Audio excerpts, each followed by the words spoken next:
Alright, this is 8D.IV.10, another word problem. I've gone ahead, I won't read the whole thing, I've gone ahead and symbolized the basic statements there.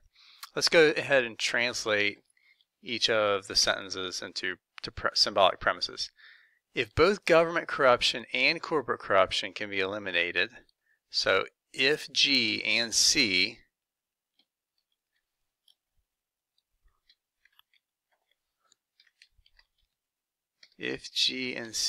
then the economy will not be stagnant. So not E. If dishonest people are elected, if D, then the economy will stagnate, then E. Furthermore, both government corruption and corporate corruption can be eliminated. So that means G and C is true. And our final conclusion that we're trying to get to is that government corruption can be eliminated, G, and dishonest people are not elected. So G and not D.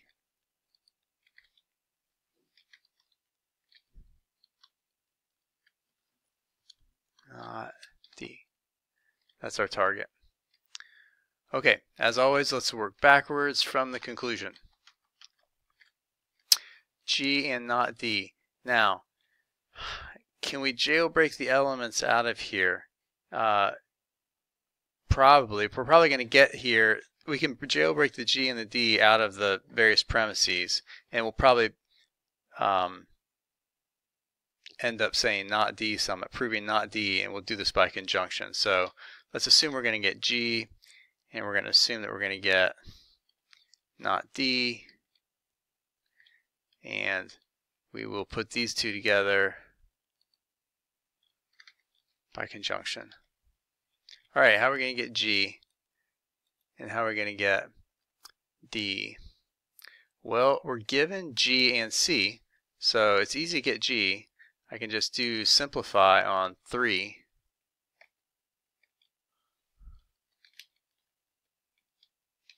Got it. Now how am I going to get not D? Well, oh, I see a way I could do it. If we do modus tollens on 2, then we get not D.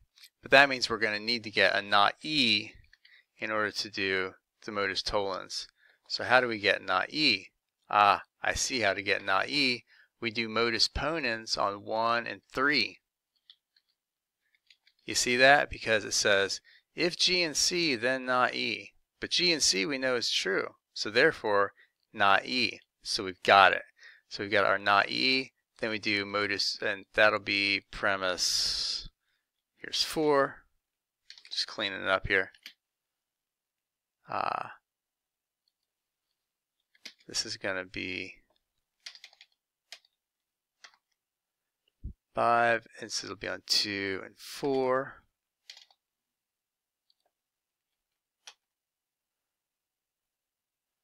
Simplification, yep, on now, and then the conjunction is going to be on 5 and 6. And we're done.